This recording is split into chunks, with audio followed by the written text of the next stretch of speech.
دوستو آج مفتی طارق مسعود صاحب کی ایک ویڈیو جو بہت ہی زبردست، ایک تھوڑا سا مزاحیہ بیان ہے لیکن بہت اچھا لگا مجھے، اس لیے آپ لوگوں کے ساتھ شیئر کر رہا ہوں۔ اس میں مزے بھی بہت ہے اور تھوڑی سی انجوائمنٹ بھی کریں گے ہم لوگ۔ تو سب سے پہلے ویڈیو دیکھتے ہیں، اس کے بعد ہم بات کریں گے انشاءاللہ۔ احمد کے ساتھ جو ہوا نا، میرے بچے کے ساتھ جو ظلم ہوا ہے وہ میں بتا رہا ہوں۔ اور ایک میرا شاگرد ہے شفیع اللہ، کئی مہینے پہلے ہوا یہ کہ میں نے اس کو بال کٹانے کے لیے بھیج دیا ہیئر ڈریسر کے پاس، نائی کے پاس، تو شفیع اللہ نے جا کے اس کی ٹنڈ کرا دی۔ اس کو بڑا غصہ آیا کہ میری ٹنڈ کیوں کرائی ہے، میں نے بال کٹوانے کا کہا تھا، گھر والوں نے بھی بولا تھا بال چھوٹے کرا دو، ٹنڈ نہیں کراؤ۔ اس کے دل میں بیٹھ گیا شفیع اللہ کا خوف۔ شفیع اللہ ہمارا خادم ہے نا، شاگرد بھی ہے۔ شفیع اللہ کا خوف بیٹھ گیا میرے بچے کے دل میں کہ یہ جب لے کے جائے گا تو ٹنڈ کرائے گا، ٹن کرا کے رہ جائے گا۔ اب ایک مہینے سے گھر والے میرے پیچھے پڑے ہوئے تھے، بھائی بچے کے بال کٹوا دو، بکرے جیسے بال ہو گئے ہیں، بڑے ہو گئے ہیں۔ ایک مہینہ پہلے سے میرے پاس اویلیبل بندہ شفیع اللہ ہی تھا۔ میں شفیع اللہ کو کہتا احمد کو، چھوٹے بچے کو لے جاؤ بال کٹانے کے لیے۔ احمد کہتا شفیع اللہ کے ساتھ نہیں جاؤں گا، یہ ٹنڈ کرا دے گا۔ میں نے شفیع اللہ کو بولا بھائی اس کی ٹنڈ نہیں کرانی، بال چھوٹے کرانے ہیں۔ بچے نے بولا نہیں ابو میں نہیں جاؤں گا، یہ ٹنڈ کرا دے گا۔ ایک مہینہ اسی طرح پروگرام ڈیلے ہوتا رہا، یہاں تک کہ بقرعید سر پہ آ گئی۔ 2-3 دن رہ گئے بقرعید میں، گھر والوں نے کہا بھائی اس کو بھیج دو۔ میں نے کہا بھائی میرے پاس اویلیبل شفیع اللہ ہے اور میں بیٹا اس کو سمجھا رہا ہوں کہ بال چھوٹے کرا دینا، وہ اتنا بے وقوف تھوڑی ہے۔ لیکن بچے کے نا لاشعور میں یہ بات بیٹھ گئی کہ شفیع اللہ کیا کرا دیتا ہے، ٹنڈ۔ میں شفیع اللہ کے ساتھ نہیں جاؤں گا، جو ہمارا گارڈ ہے نا شمس، اس کے ساتھ جاؤں گا۔ میں نے ہتھیار ڈال دیے، میں نے کہا شمس بھائی عید آ رہی ہے، اس کے بکرے جیسے بال ہو گئے ہیں، تو اس کو لے جا یار، ادھر نائی کے پاس لے جا، اور ٹنڈ نہیں کرانا، خدا کے لیے اس کی ٹنڈ نہیں کرانا۔ بہت سمجھایا، شمس نے بولا بے فکر نہیں۔ میں نے کہا یہ 1 مہینے سے جا نہیں رہا کہ ٹنڈ نہ ہو جائے، اور ویسے بھی اب تو ٹنڈ اور بری کہ عید آ رہی ہے نا، بالکل ہی یہ ایسا ہی ہے، شادی والے دن آپ گنجے ہو کے بیٹھ گئے۔ صحیح ہوا یہ کہ جب بچہ آیا تو فل ٹرینڈ ہوئی ہوئی تھی اس کی۔ مجھے بچے کا خوف نہیں، گھر والوں کا خوف کہ میرا کیا ہوگا کالیا، گھر والے تو مجھے چھوڑیں گے نہیں۔ بھائی 1 مہینے سے یہ پھٹا، اچھا گھر والوں نے بھی بہت تاکید سے ٹنڈ نہیں ہونی چاہیے اس کی، میں نے بھی قسمیں اور پورے جتنے بھی رہن رکھوا سکتا تھا جو جائیدادیں، کہ بھائی ٹنڈ نہیں ہوگی، جو شورٹی آپ نے لینی ہے، جو تسلی نہیں ہوگی، ٹنڈ بے فکر رہو۔ جب میں آیا تو رپورٹ یہ ملی کہ اس کی ٹنڈ ہو چکی ہے۔ میں نے شمس کو بلایا، میں نے کہا میں گھر نہیں جاؤں گا۔ میں نے کہا یار 1 مہینے سے یہ جھگڑا گھر میں چل رہا ہے، ٹنڈ نہیں کرانی، ٹنڈ نہیں کرانی، بچہ بھی کہہ رہا ہے، بچے کی ماں نے بھی بولا ہوا ہے۔ میں نے کہا یا تو میری بھی ٹنڈ کرا دیں احتجاج میں۔ مجھے بڑا غصہ آیا شمس کے اوپر، یار تمہیں 100 دفعہ سمجھایا ہے۔ شمس کہتا ہے، رونے والا ہو گیا نا بیچارہ، کہہ رہا ہوا یہ کہ یہ رو رہا تھا، کرسی پہ بیٹھ نہیں رہا تھا، میں نے کہا اس کے لیے پاپڑ لے آتا ہوں دکان سے، سامنے شاپ سے کیا لے آتا ہوں، پاپڑ کھاتا رہے گا اور بال کٹتے رہیں گے۔ کہہ رہے میں پاپڑ لینے گیا ہوں، واپس آیا تو آدھی ٹنڈ ہو چکی تھی۔ صحیح، تو جب آدھی ہو ہی گئی ہے تو اب آدھی تو اور بری لگے گی نا۔ کہہ رہے آپ مجھ پہ غصہ نہ کرو، میں اس سے پہلے لڑ چکا ہوں نائی سے، اتنی جلد بازی کی ضرورت کیا تھی تمہیں۔ خیر جی، ہم نے کہا ہم تو اب گھر جانے کے قابل نہیں رہے۔ خیر میں کافی دیر بعد گیا، مجھے لگا کہ اب تھوڑا غصہ، تو وہ کیپ پہن کے گھوم رہا ہے۔ آج کل کے بچوں کے بھی تو، ہم تو یار ٹنڈے ہوتے تھے، ٹنڈے پنڈے گھوم رہے ہوتے تھے، تو یہ اس لیے یہ ٹنڈ کا واقعہ عظیم واقعہ ہے، یہ ہلکا واقعہ۔ میں نے کہا بیٹا تیرا تو پروگرام بڑھ گیا، ٹنڈ بھی اس دن ہوئی ہے جس دن تو ٹنڈ نہیں چاہ رہا، 1 مہینے سے رونا ڈالا ہوا تھا اس۔ اچھا خیر یہ تو مذاق کی بات آ گئی۔ تو دیکھو بچے گھر میں ہوں گے تو لائف کو انجوائے کرو گے، جن کم بختوں کے گھر میں بچے ہی نہیں ہیں، ان کے گھر میں نہ ٹنڈ کے واقعات ہوتے ہیں نہ بالوں کے واقعات ہوتے ہیں۔ میں بار بار کہتا ہوں, ہمارے نانا سے کوئی پوچھتا تھا کہ گھر میں خیریت ہے, وہ کہتے تھے خیریت کم بختوں کے ہاں ہوتی ہے, بدقسمتوں کے ہاں ہوتی ہے. جن کے گھر میں افراد ہوتے ہیں, بیٹے بیٹیاں پوتے نواسے بہویں داماد, ان کے گھر میں خیریت نہیں ہوتی. سمجھ رہے ہو کیا مطلب؟ یہ خیریت نہ ہونا بھی خوشیاں ہیں. جی خیریت ڈیفنس کے ان 1000 گز کے بنگلوں میں ہے جہاں میاں بیوی رہتے ہیں, خیریت ہی خیریت ہے. اور دیواریں ہیں, بڑے بڑے واش روم ہیں, کمروں جتنے, اتنے بڑے بڑے واش روم بنا لیے انہوں نے, اتنے بڑے بڑے. مجھے لوگ دکھا رہے ہوتے ہیں یہ بیڈ روم, یہ ابے بیڈ بہت ہیں, بندہ ہے ہی نہیں, کیا کرنا ہے, ایک منجی لا کے ڈال دو یار بس. گھر میں افراد ہوں تو رونق ہوتی ہے میرے بھائی, ڈپریشن ختم ہوتی ہے, خوشیاں ملتی ہیں. جن گھروں میں بچے نہیں ہیں, عید بقرعید کا مزہ نہیں ہے ہی نہیں کچھ. تو اس لیے اپنے آپ کو فیملی پلاننگ والوں کے چکر میں برباد مت کرو, گھروں کو آباد کرو.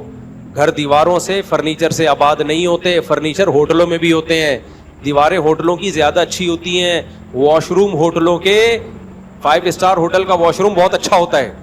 20 تو تولیے لٹکے ہوئے ہوتے ہیں, آدمی یہی دیکھ رہا ہوتا ہے یہ والا تولیہ کس کام کے لیے, یہ ٹاول کس کام کے لیے, یہ ناک پوچھنے کے لیے, یہ سر صاف کرنے کے لیے, گھٹنے. 20 قسم کے ٹاول رکھے ہوئے ہوتے ہیں, تو پھر وہیں کیوں نہیں رہ جاتے؟ میں تو بڑے بڑے لگژری ہوٹلوں میں ٹھہرا ہوں, پھر بھی گھر بھاگنے کا دل کرتا ہے, کیونکہ ہوٹل میں سب کچھ ہے, افراد بولو نہیں ہے. انسان کی نیچر ہے بھائی, اس کو بندہ چاہیے, اولاد چاہیے, بیوی بچے چاہیے اس کو, پھر بڑھاپے میں پوتے نواسے بھی چاہیے. سمجھتے ہو, ہماری تو اب نواسی گھر میں آتی ہے, وہ الگ اسٹائل کی ہے, دل بہلاتی ہے, وہ الگ اس کی حرکتیں ہیں, پتی سی گھوم رہی ہوگی ایسے پورے گھر میں. تو یہ خوشیوں سے تمہیں گوروں نے محروم کر دیا. گوروں کے پاس اس کا آلٹرنیٹ پتہ ہے کیا ہے ان خوشیوں کا؟ کتا. پوری تشدید کے ساتھ میں یہ لفظ پڑھتا ہوں, کتا. گورے نے باپ کا آلٹرنیٹ بھی تلاش کر لیا, کتے پال کے. ماں کا آلٹرنیٹ بھی تلاش کر لیا, کتا پال کے. بیوی کا آلٹرنیٹ بھی کیا ہے؟ کتا. بچوں کا آلٹرنیٹ بھی کیا ہے؟ ایسے بیان جب میرے نیٹ پہ جاتے ہیں لوگ کہتے ہیں اتنا بھی نہیں ہے مفتی صاحب, وہاں بھی فیملی والے لوگ ہیں بھائی, بہت تھوڑے ہو گئے, سمٹ گئے ہیں. میں کب منع کر رہا ہوں کہ نہیں ہے, کیا ہو گئے ہیں, سمٹ گئے. میجورٹی کی ایسی کی تیسی ہو گئی, اور وہ اب آپ کو بھی اسی ٹریک پہ لے کر آ رہے ہو. اس لیے بھاڑ میں جائے ایسی کی تیسی, اللہ پہ توکل کرو. کیا بات ہے, نہیں ملے گا نا کھانے کو تو کچھ نہیں ہوتا یار, ایک دن بھوکا رہ لو, مرو گے نہیں. مرتا بھوک سے جلدی نہیں ہے. آپ کہتے ہو میرے پاس بچوں کو پڑھانے کے لیے ایکچولی پیسے نہیں ہیں, تو میرا بیان لوگ چلا رہے ہوتے ہیں ٹماٹر بیچے. لوگ کہتے ہیں ہاں ٹماٹر بیچیں, اس سے بہتر نہیں ہے 2 بچے تمیز کے ہوں ان 15 بچوں سے جو ٹماٹر بیچ رہے ہوں. یہ ایسی سینس لیس باتیں کرتے ہیں نا. یہ ان کا پتہ ہے کیا مقصد ہے؟ کہ ہر بچہ چارٹرڈ اکاؤنٹنٹ بنے, بینک مینیجر بنے, کمپیوٹر سائنس میں انجینئر بنے. یہ پاسبل ہی نہیں ہے. آبادی کا ریشو جب بڑھتا ہے نا تو آفیسر لیول کم ہوتے ہیں, اور نیچے جب آپ نے سب کو MBA کرا دیا, مینیجر بنا دیا, تو کمپنی تمہارا باپ چلائے گا. افراد وہ پھر پتہ ہے کیا ہوگا, ڈگریاں لے کے گھومیں گے, جاب ملے گی نہیں. کیونکہ یہ بالکل ایسا ہی ہے جیسے لوگ کہتے ہیں جاب نہ کرو بزنس کرو. بھائی یہ ترغیب دینے کی حد تک تو ٹھیک ہے, پریکٹیکلی یہ ممکن نہیں ہے. اس کی ایک مثال دیتا ہوں. چند دن پہلے میرے پاس ایک بہت بڑے تاجر آئے, بہت بڑے تاجر. انہوں نے کہا مفتی صاحب میرا اتنا بڑا بزنس ہے, لیکن میرے پاس جب ملازمین تھوڑا سا کام سیکھتے ہیں تو بجائے جاب کرنے کے اپنا بزنس شروع کر دیتے ہیں. آپ ان کو منع کریں کائنڈلی یہ کام نہ کریں, اس سے تو ہمارا بزنس چلے گا ہی نہیں. میں نے کہا میں ایسا کرتا ہوں, ان کو ترغیب دیتا ہوں کہ آپ بزنس کر لیں, اور آپ کو کہتا ہوں کائنڈلی آپ یہ کام نہ کریں. ان کا بزنس چلانے کے لیے ان کی کمپنی میں آپ ملازم بن جائیں. میں نے کہا بھائی یہ نیچرل ہے, جب بہت سارے لوگ بزنس کریں گے تو بزنس چلانے کے لیے ان کو افراد بھی تو چاہیے ہوں گے نا. تو جب ان کو افراد نہیں ملیں گے تو وہ بزنس چھوڑیں گے, جب چھوڑیں گے تو وہ کس کے ملازم لگیں گے. یہ خود بخود آٹومیٹیکلی قدرت کا نظام ہے. سارے 17 گریڈ کے آفیسر بن ہی نہیں سکتے. آفیسر کی ڈیفینیشن یہ ہے کہ اس کے ماتحت نیچے بہت سارے لوگ ہوں, تو لوگ ہوں گے تو آفیسر بنے گا نا. تو پاگلوں والی باتیں کرتے ہیں, ان کے پاس سینس نہیں ہے بالکل. تو آپ نسل بڑھاؤ میرے بھائی, یہ قدرت فیصلہ کرے گی کہ کتنے لوگوں نے